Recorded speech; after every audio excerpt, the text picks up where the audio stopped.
Hey there, Postal here. So a couple of new events going on in World of Warplanes. One is clearly going to be for the American bomber, the pilot that you can get for the Tier 6 B-17G. We'll talk about that at a later time, mainly because I don't have him. And I've got to continue, or at least start, I should say, the grind to him. But another thing that's going on is the La-7 line in the Soviet tech tree is on discount. I had the La-7 and La-5 previously. I literally just bought them back. And I was going to take the planes out and fly them around and, post a video on them and be like, this is how they fly around, yada, yada, yada. And I've actually had these planes requested to do a video on previously. But I thought I'd do something a little bit differently.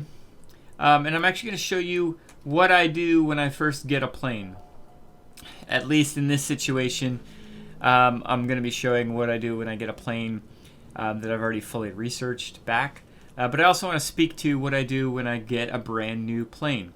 What I prioritize as far as equipment is concerned, what I prioritize as far as research is concerned.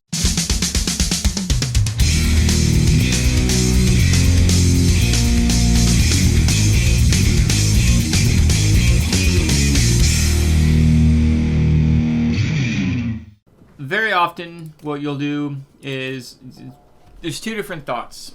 If you're first grinding down a line, it's either do I love the previous plane so much, in this instance the La-5, that I keep a pilot, my slightly built up pilot, in that La-5, as we've got here. Do I keep this pilot here? Or do I move him to the next tier and continue to move the pilot down the tiers as I go, from tier 6 to 7 to 8 to 9 to 10, so that by the time I get to my tier 10 plane, I have a 7, 8, 9, maybe even a 10-point pilot. Do I do that, or do I keep him at that tier because I really like tier 6, so I'm going to keep him at that, and then I get to tier 7 and now I've got to start with a 0 or 1 point pilot? Or do I just keep this plane all the time, keep the pilot no matter if I like it or not? Am I trying to get every plane in the game? Personally, my recommendation is kind of do a blended option. If you like the plane and you've got the flexibility to not have to sell the plane, don't sell it. And the reason I say that is because if you sell it and you get to the next tier and you keep moving and you finally get to tier 10 and then you're like, okay, I'm going to go back and buy those planes that I wanted, that I've really enjoyed. Don't need the whole line. I'm not Postal Monkey. I don't need every freaking plane in the game. But I do want to go back and get that La-5. I do want to go back and get that MiG-3. I do want to go back and get the Me-410. Whatever the good plane is that you liked. Because you've sold it, you sell it for half cost and then you're buying it again for full price. You're wasting credits, right? And so if you know that you're going to buy it back eventually anyway, my recommendation would be just don't sell it in the first place. Yeah, it's got short-term pain as far as you don't have those instant credits back. But it is going to be long-term gain, and you're going to want that long-term gain of additional credits in your pocket in the future because you would have spent those on buying the plane back. And those additional credits can be used for the equipment that you're going to want to buy. It's going to be used for upgrading that equipment. It's going to be used for specialization. So my recommendation is, if you like the plane, I know it's a pain in the ass, but just keep it, because you won't, you'll be setting yourself up for future success. That being said, I did not keep the La-7, which means I probably didn't like it very much, or at least I didn't like it enough to keep it. I don't remember the La-7 being a necessarily bad plane, neither the La-9. But I remember this grind was a really good grind. It wasn't easy, I don't want to say, but it was enjoyable. And I do very specifically remember that. And I can also tell you that the top tier plane, the La-15, oh man, it is ridiculous. Really underappreciated tier 10 fighter. I highly, highly encourage everybody to push this line as much as you can while you can. That being said, all right, so we've got our La-7, and I apologize. I'm going to put a link down below to the actual start of the gameplay for those that aren't trying to maximize their setups on their plane and they just want to see Postal shoot some shit. That'll be below. First and foremost, what I do is if I bought out a new plane like I did with the La-7, and I'm putting a new pilot into it. I've left my pilot in the La-5, or in this instance, I'm pretty sure my LA grind pilot is in my La-15, my tier 10 fighter. I've bought back this plane. I'm putting a new pilot in it. The first thing I'm going to do is literally just go through my pilots and see, do I have any pilots that are attached to a premium plane that I don't necessarily need? So something like I had the TU-1. I still have the TU-1. But the TU-1 pilot for the longest time was attached to the TU-1. You know, flew it around, specialized it. It was still a TU-1 pilot, which doesn't make any sense. That pilot can be moved to something else and then be moved back in the TU-1 or any premium plane for free. No additional training needed, right? And so I eventually changed the TU-1 pilot to, I don't even know, IL-40 maybe. I-250. I don't even know. Maybe I-250? I don't know. Anyway, I eventually changed him. What I'll do in those kind of situations is I'll take a look and say, okay, do I have a pilot that can be moved into this plane that I just bought? Literally all these pilots I've got here that we're looking at are already attached to a viable plane, to a plane that I'm actually keeping, to a plane that I don't want to change it from. So we're just going to keep scrolling down. Unfortunately, I've only got one pilot. And that is my I-153P DM4 pilot that I won from that particular plane. So I can toss this pilot in here. If I didn't have a pilot of any kind, then, well, you'll just have to go and you'll actually just purchase the pilot, right?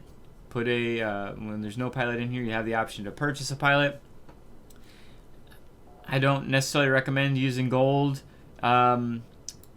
If you've got the ability to train with credits, use the credits because you can get back the credits, right?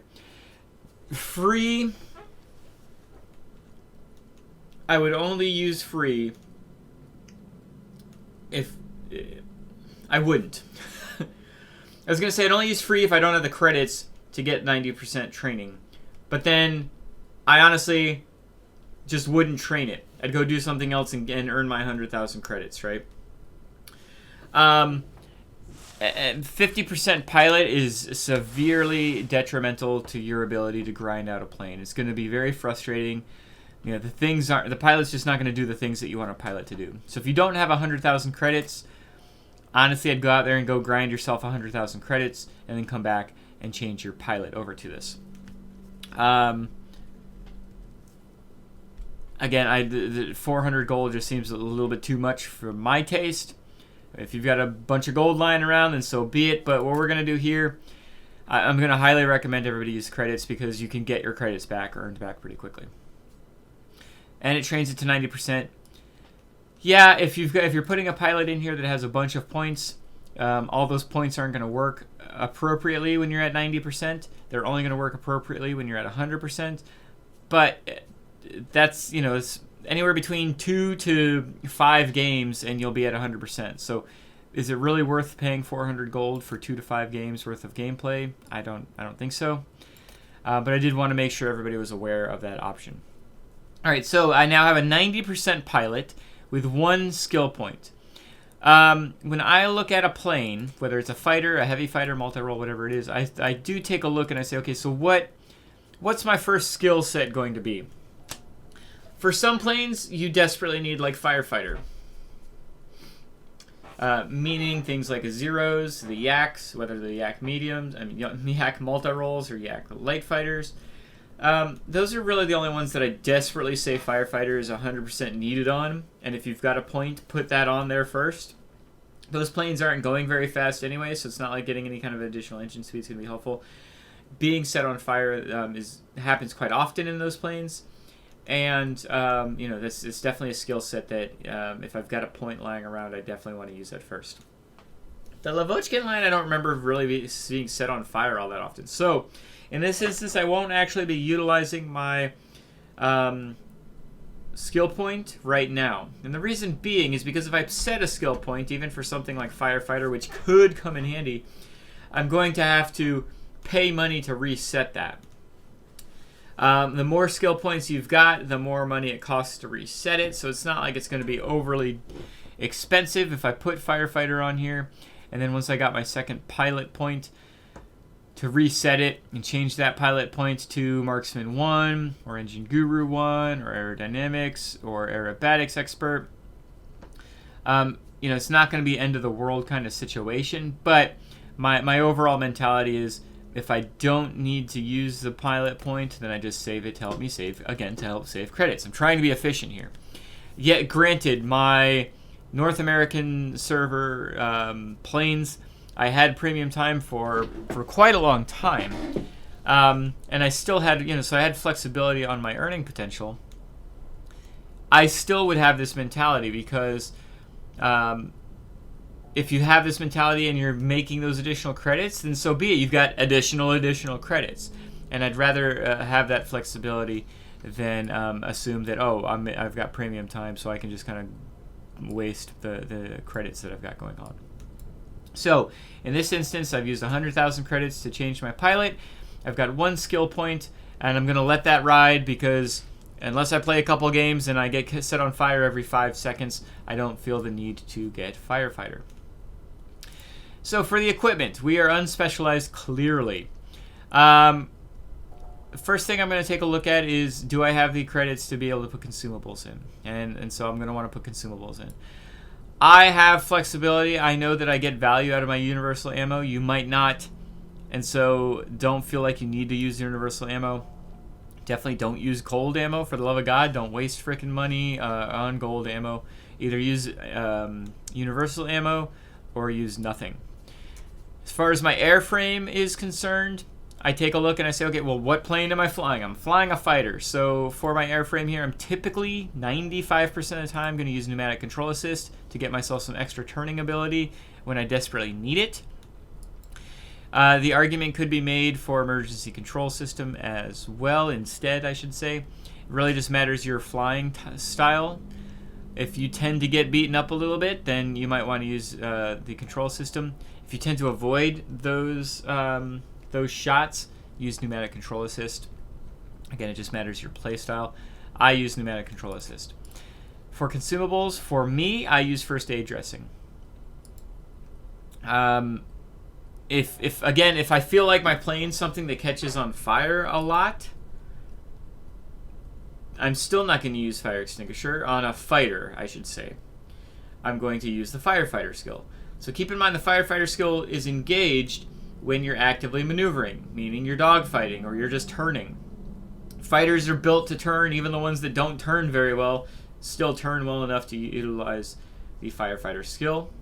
And so rather than you putting the consumables on this particular plane to just simply fire extinguisher, and it's only useful if I'm set on fire, I put the first aid dressing package on here, and that's useful whether I'm on fire or not. If I'm on fire and I've got the firefighter skill, then I'm actively maneuvering and I'm putting out the fire. If I get my pilot knocked out, now I've got the ability to put my pilot in and put my accuracy back, because that's what happens when your pilot gets knocked out. You lose your accuracy. And so it's really important to be able to do that. So in fighters, I'll always use first aid dressing. Now there are planes that I will sometimes use fire extinguisher for. That's going to be typically planes that can't use active maneuvering to put out the fire. So ground attackers, bombers, some heavy fighters, but even the majority of heavy fighters, I still typically use first aid dressing. Again, it's really important to be able to have your accuracy with your pilot, in my opinion, for my setups, and that's my explanation of that. All right, so we've put our consumables in here. Let's take a look at the equipment. Well, I'm in a tier 7 fighter, so there's not going to be a whole lot of options for equipment. Cockpit armor and sight. I don't want to do anything that's going to take away my maneuverability. The reason being is, and this is going to go for even ones that specialized in, but since I'm not specialized, there's only so fast your plane can go when you're not specialized. So with fighters, typically I err on the side of maneuverability. since I know I can't outspeed anything, even if I've maximized the speed on a non-specialized plane, I can't outspeed anything. And so I'm not going to push towards a metric that, in my opinion, isn't viable at this point. I'm going to push towards a metric that I can actually utilize when I'm not specialized, and that's going to be maneuverability. So putting something in that takes away maneuverability is going to be a bad thing. Cockpit armor at this tier, on this type of plane, on any fighter, is just a complete waste. The purpose of a fighter is to not be getting hit in the first place, right? Use your maneuverability, use your sneakiness to just kind of be a pain in the butt. But if you're building yourself for survivability in a fighter, you're not taking full advantage of what that fighter can do. Now, if you're in a heavy fighter, obviously if you're in a bomber or a ground attacker, sure, cockpit armor can be helpful. But in a fighter, I find the sight is much more important item. Yeah, it reduces the pilot's resistance to injuries, but again, you should be piloting to not be attacked in the first place, right? Like, my setup here isn't to build for survivability; it's to build for maneuverability and just avoiding getting hit in the first place. And if I'm avoiding getting hit in the first place, then it doesn't matter how weak my pilot is. He's never going to get, or he's rarely going to get shot in the first place. And so it's just not something that I worry about. All right, so this is a tier 7 fighter, right? Typically, you're not going to have a million freaking sights lying around. These are all not lying around, right? These are all on other aircraft. I do actually have a sight in the depot. Typically, I would put that sight on here. I'd make a conscious decision. Is this a plane that I know I'm going to like completely maximize? Is it a plane that I've already got the ability to specialize? Is it, what's the situation of the plane? This is an advanced collimator sight. So if I put it on this plane, the bonus characteristics aren't going to be viable because advanced and ultimate equipment only works on specialized planes. You can see it says right here, I can't hover the mouse over it, the bonus characteristics are inactive because it would be going to a non-specialized plane. So the chances of causing fire and the additional accuracy, wouldn't actually be impactful in this situation. So I wouldn't use this sight right now. That being said, because where I'm explaining what I would do with a new plane, I wouldn't have this sight lying around anyway. I'd have to go ahead and take a look. Okay, do I have the funds to purchase this collimator sight, and is it worth it? In my opinion, the sights are going to be worth it. 5% additional accuracy, totally worth it. You want your forward firing armament to hit, give any chance of hitting, even better chance of hitting, is worth it in my opinion. So I've got the funds for it. Let's toss 125,000 G's for that collimator sight. Now, let's keep in mind, do I have the ability to enhance this? What does it cost to enhance? At tier 7, it's an additional 25,000 credits. Is it worth getting 3% more accuracy and the chance of rolling for a bonus characteristic? For 25,000 credits, I've got that available, and in my opinion, that's worth it. Again, all additional accuracy is going to be helpful at this point, and I'm raising my chance of causing fire. Keep in mind, causing a fire, we just talked about this from the defensive aspect. On the offensive aspect, causing a fire adds significant amount of damage over time. Whether they put it out or not, they've still got to, while they're flying around, being attacked by you, they've got to put out this fire. If they've got the firefighters skilled and they're not doing anything additional, they're just trying to actively maneuver away from you anyway, so their pilot will put out the fire anyway. But if they're the type of person that puts in a fire extinguisher, now they've got to hit the fire extinguisher while they're trying to avoid getting shot at by you, and it can, cause some issues.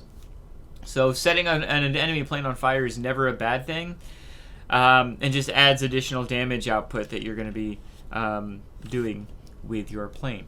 So I've gone ahead and done that. I've got the funds to do it, luckily.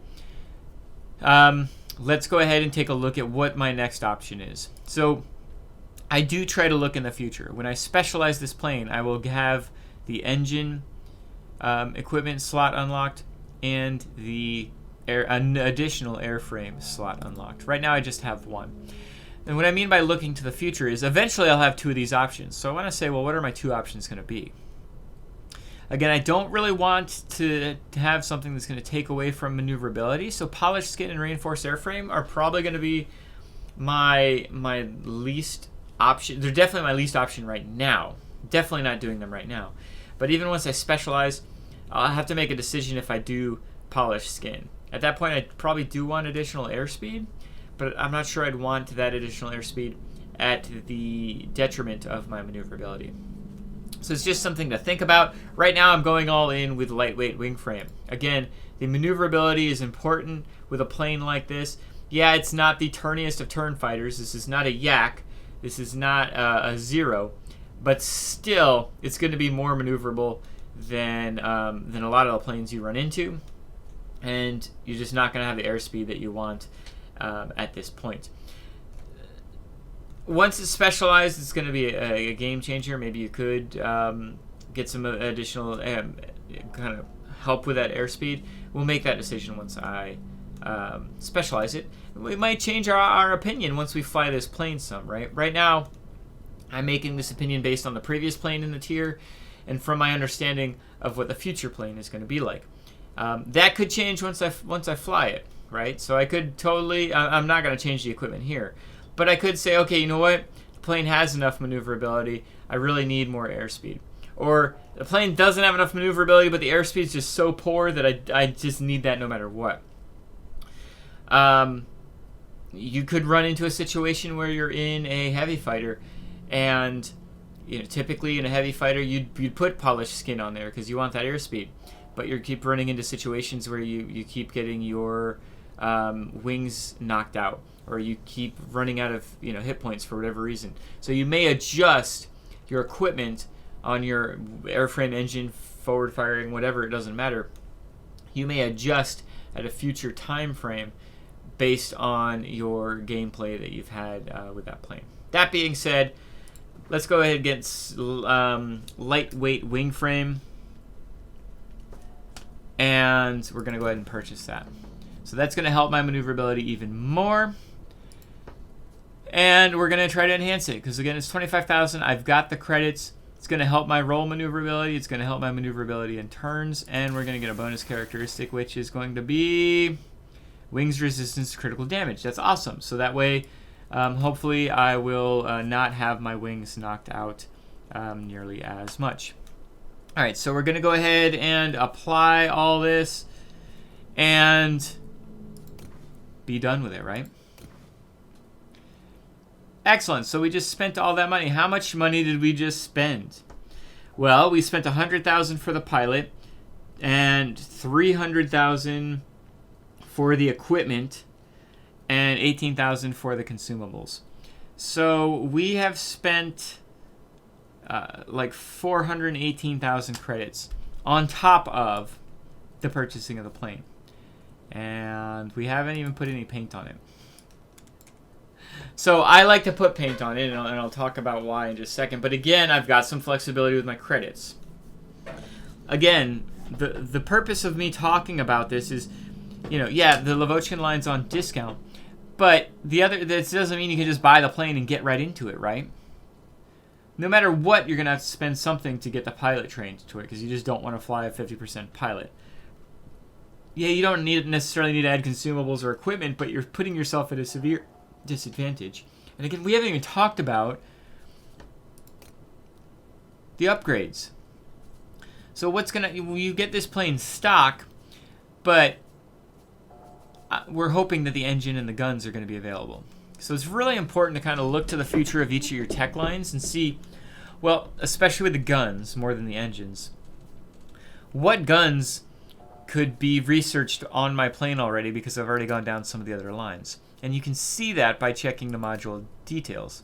So this particular plane's guns, I could have earned the guns from any one of these other planes. Yeah, the La-5, obviously, because the La-5 was the plane previous to this. So even if you didn't go down any of the other lines, you should have gotten the guns from the La-5. So let's go ahead and let's mount this on here, simply because I know anybody going down this line should be able to have at least this setup right here, right? Let's take a look at the top guns. Top guns have more firing range and do more damage. That's really important. The range is really important. The damage is obviously pretty good too, but the range really has a bigger impact in this kind of situation. Where are these? So these guns are only researched from, I can either manually research it with the La-7. So when you first buy this plane, this will be available to research. Or if I've gone down the MiG line, these guns are earned on the I-250. So that's something that you might want to think about in the future. Have I started going down the MiG line already? Could I just get them researched on the I-250, which will automatically research them for the La-7 as well? Obviously, it says it's also compatible with the La-9. Obviously, we don't have the La-9 because we're still at the La-7. So the only viable option would be the I-250. However, also keep in mind there's going to be a lot of times where you see the guns and they're only available for the plane you're on, or they're only available for the plane you're on plus the higher tier of that same line. In this instance, sorry everybody, but I'm going to use the top guns because I've friggin' got them available, and I'm going to do that.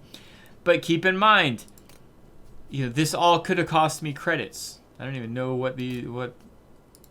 does it show me? It doesn't even show me how much these would have cost. I'd have to research that in a different manner, and I'm not really having... nope. Will you show me if I just hover? Nope. Nope. Fine. But that's going to be, additional 100,000 credits, whatever it might be. Might even be more than that. I don't know. The airframe is never going to be pre-researched. Obviously the airframe for the La-7 is only going to be available for the La-7. But we're going to mount that anyway because, I'm going to want to have the best option. Last but not least, let's take a look at the engine. So is the engine something that's available on other planes? No, it's not. So when I'm researching these options, though, can I mount? Thank you. Take a look at each of the modules and see what's going to be the most impactful for you as far as what you're going to be researching next. So in this instance, you should be able to put the 20mm cannons on the plane right away. And considering they're reasonably strong, I mean they're less distance and less damage than the top guns, but that should be expected. They are a little bit further range, a little bit further damage than the stock guns. Actually, it's just significantly more. And you get 3 of them. So just getting these guns is going to be super helpful. I'd go out and fly a couple battles, or at least one battle, with the mid guns and the base engine and airframe, and see what that does for you. Are you able to live with the airspeed? Are you able to live with the maneuverability? If so, then maybe going for the top guns is the best option. Are you able to live with the damage output, but you really need a little bit more airspeed, or you really need a little bit more maneuverability? Make that determination from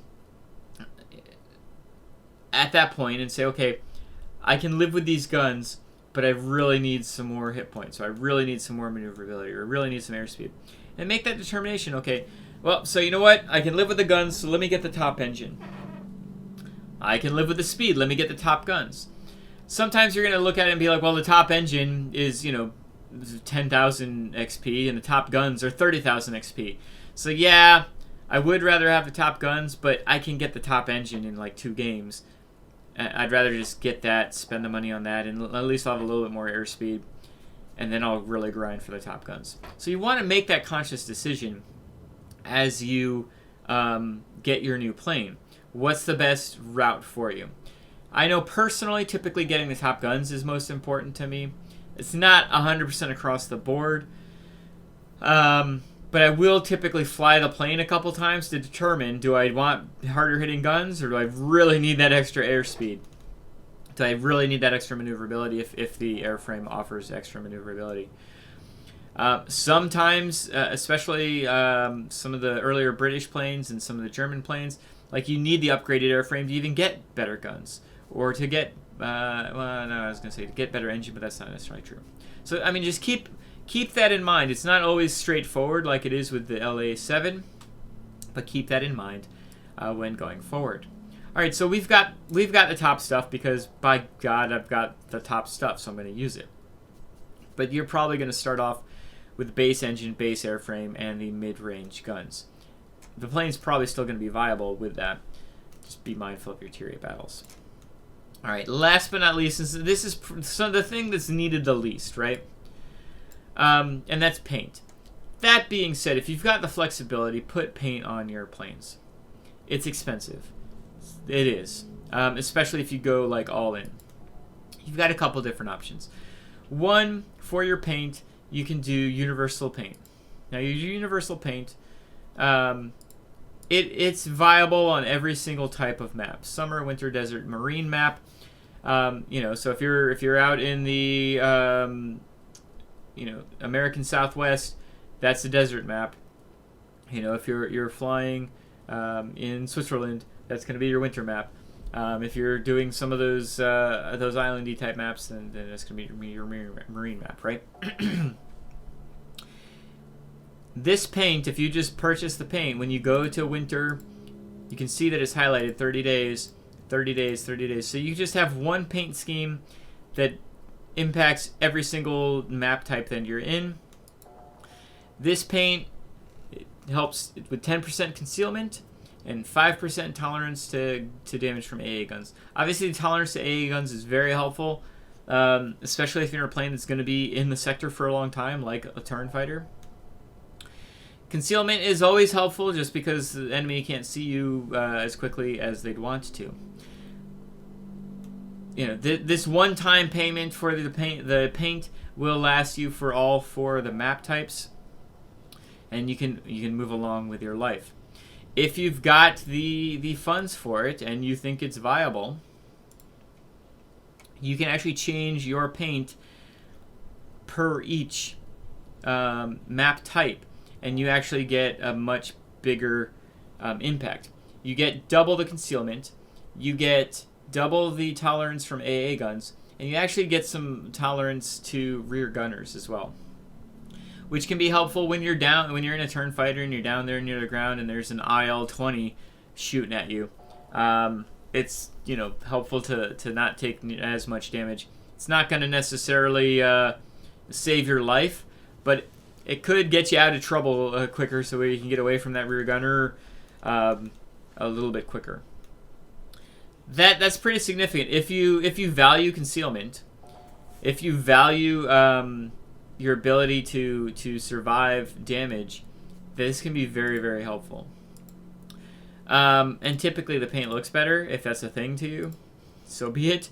Keep in mind, though, you're paying for the paint on each and every single type of map. So where we paid $60,000, not even actually, wasn't it? No, it was 60. Sorry.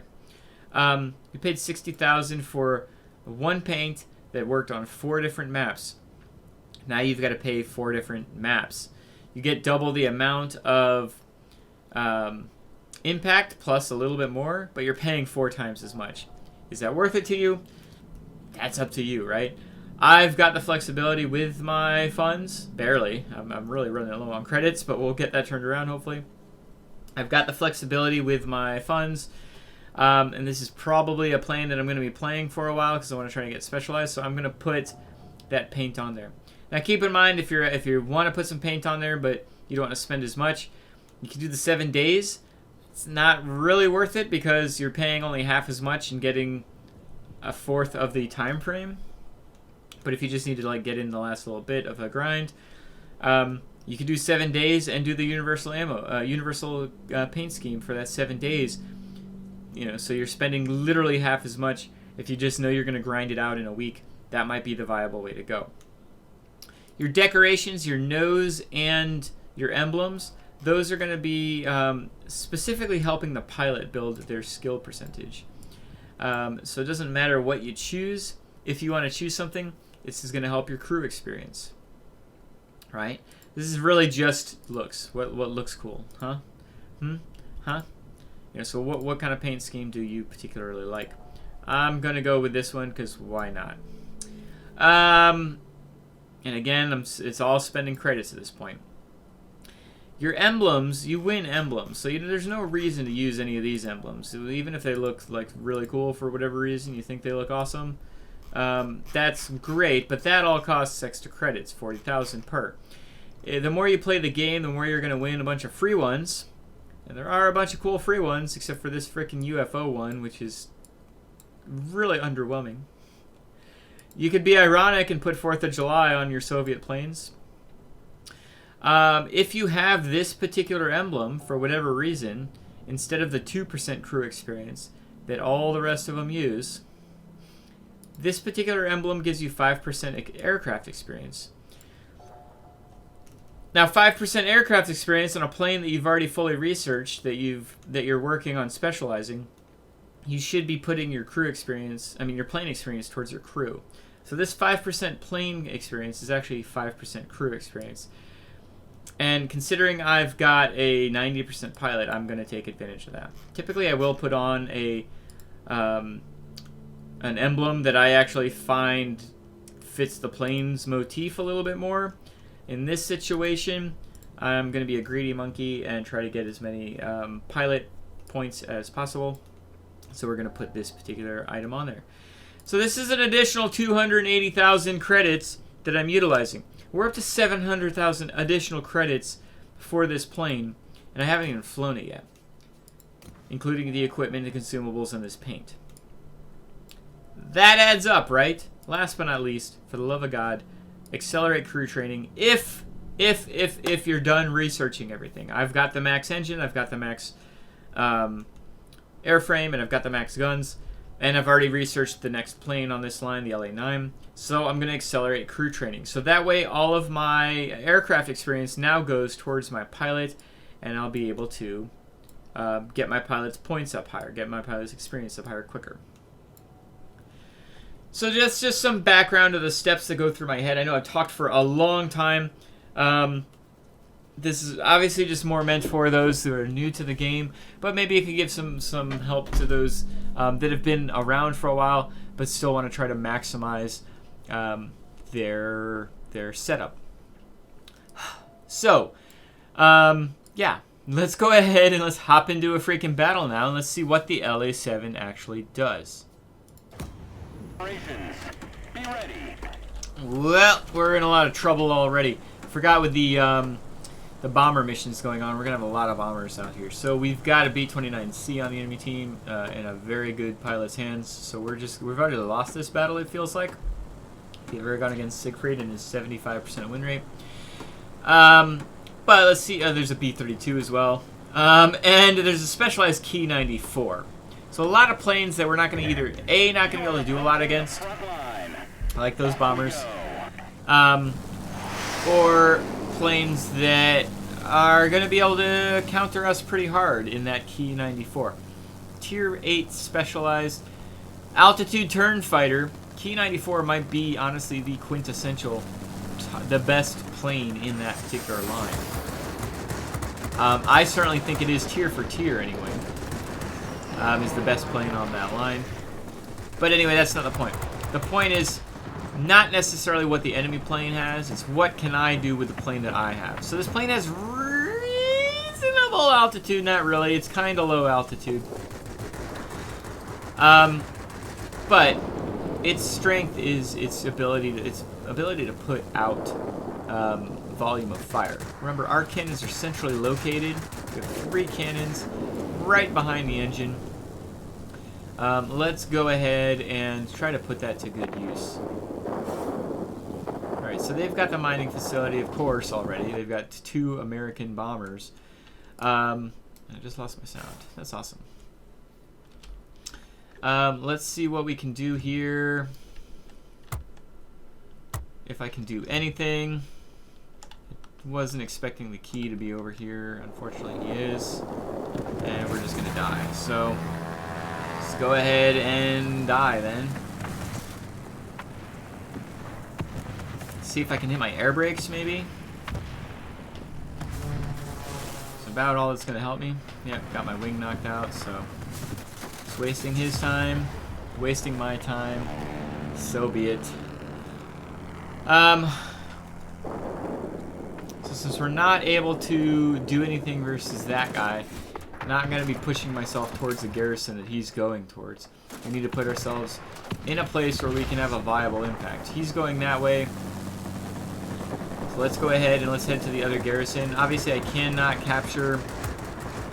I can't capture the mining facility, certainly on my own, but just in general.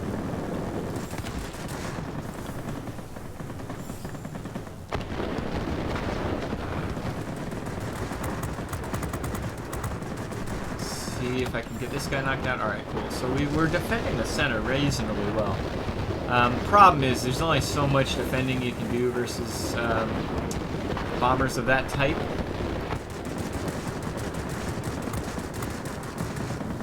We need to push along to the other garrison.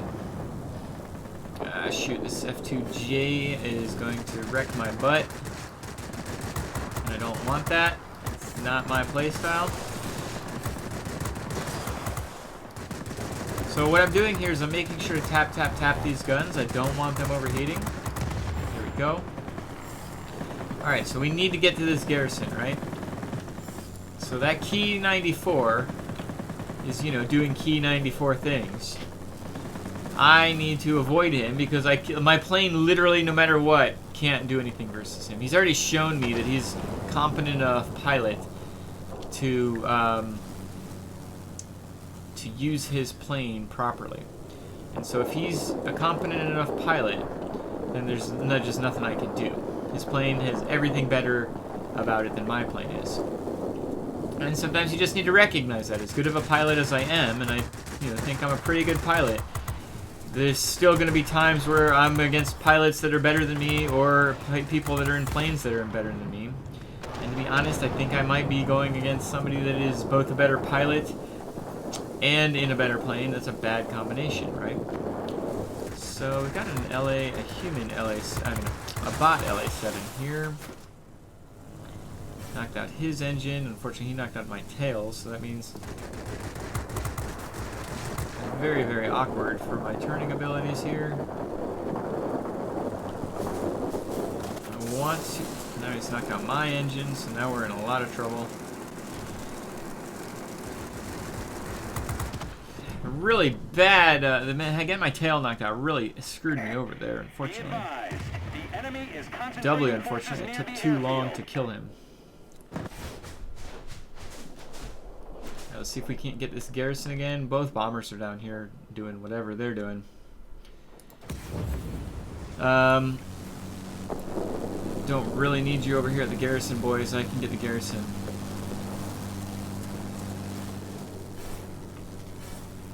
Alright, I guess we're going to go to the center where we're probably going to die. Unfortunately, I'm just kind of hampered by a combination of the map and what I can do.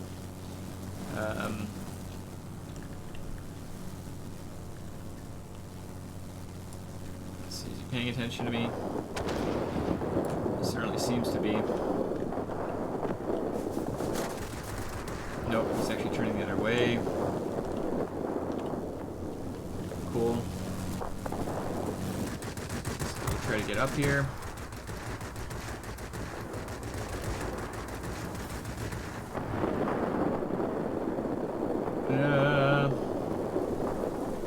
See if we can't push the center a little bit. Get these guns on target. Go.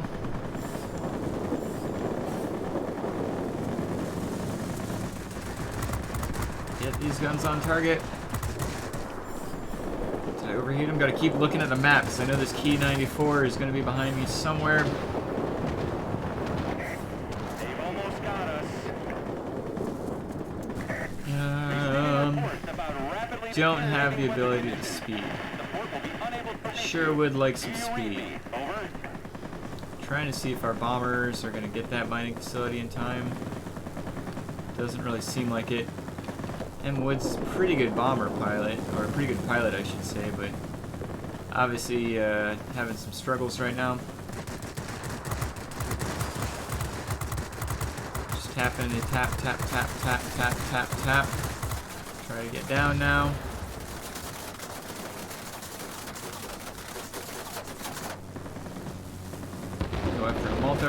something that I should definitely have more success with. That's it. There's no way to break through for you now. You're on I'm your running own. out of speed. Pay attention to your speed so you're not just floating in space. Can we get that mining facility? Please, oh please, oh please, get the mining facility.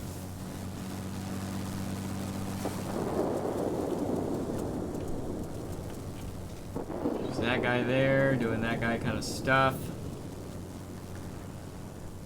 We need to get the mining facility in the next 40 seconds. I can't really do anything about that. Got it, though.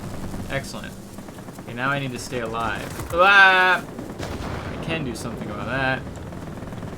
But I need to make sure that my engagements are one-on-one. So my plane, even though I've got it fully researched, is not, you can tell, excellent maneuverability. It's not excellent survivability, not excellent speed. Come on. Give me some hit points, please. Somebody kill. Oh, they did kill her, I think. What do I need to do here? I guess I should have been moving over here. I wasn't paying attention to where we were as far as capture points is concerned. So we're actually in a lot of trouble here.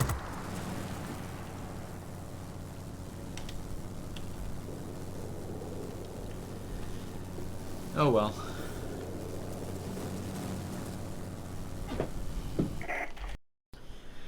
Alright, so struggle of a battle, right? We only got 8 kills there, decent amount of defending. We actually had a pretty good chance of winning that if I had moved from the center down to that garrison quicker.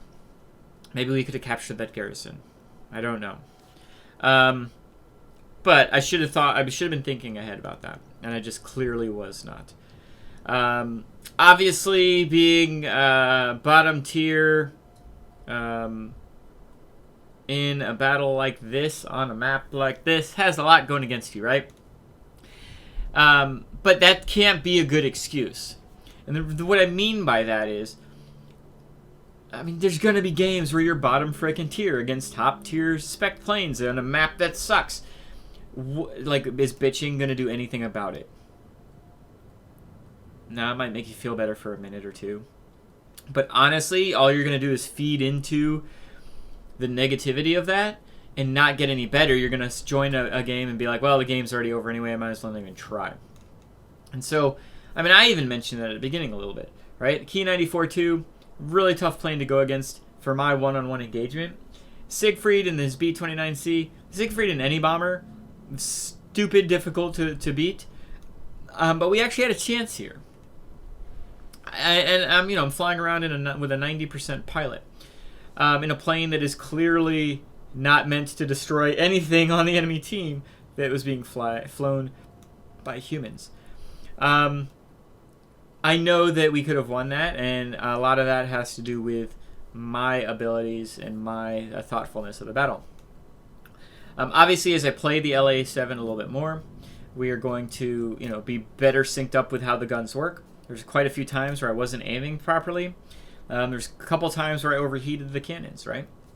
And so that's the mentality that you have to have after any battle, whether it's a win or a loss. Obviously, after a loss, that tends to get more focus. What do I need to do? But even after a win, there's sometimes I've won where it's like, oh, dang, we barely won that. It really shouldn't have been that close. Is there something I should have done differently? Probably. If you're asking yourself, is there something I could have done? The answer is almost certainly. And more often than not, it's not about your interaction directly with the enemy planes. It's about your interaction with the bots and your interaction with the sectors. I knew right out of the gate I'm not going to be able to, unless it's a pilot that's not as good in the plane as I think. I knew that I wasn't going to be able to do everything I wanted against a Key 94-2. And that ended up being 100% true. And so you have to have the mentality of, okay, what can I do instead? And I can avoid that sector, right? I tried to pounce on him when he wasn't paying attention, but he ended up being, further away than I realized. And I almost set myself up for failure there. But my point is, like, you can still do stuff. It just might not be directly engaging that particular plane. And so that has to be your mentality. The more I play this plane, the more I'll recognize the way the guns work. The more I will recognize how far out I need to aim. The more I'll recognize just how much speed I have and my maneuverability. This plane, keep in mind, it's kind of a mid-range plane. What I mean by that, it's not the most maneuverable. It's not the fast. It's not really. Its airframe isn't really its strength. Its strength is going to be the ability to get the guns on target. Having the cannons all centralized and doing reasonable damage is going to be the helpful part of this plane. So keep that in mind. It's the same thing at Tier 9. At Tier 8. Tier 9, you do get a decent bump up in maneuverability, and then Tier 10 just is off the charts. So yeah, I hope this video is helpful. By the way, I do want to show you guys the La-15. This is what you're working on. This is the plane you're looking to get. This plane is ridiculously awesome. It really, really is. Even if you're struggling with the rest of the Lavochkin line right now, the La-15 is 100% worth every grinding second. That being said, honestly, this whole line is pretty good.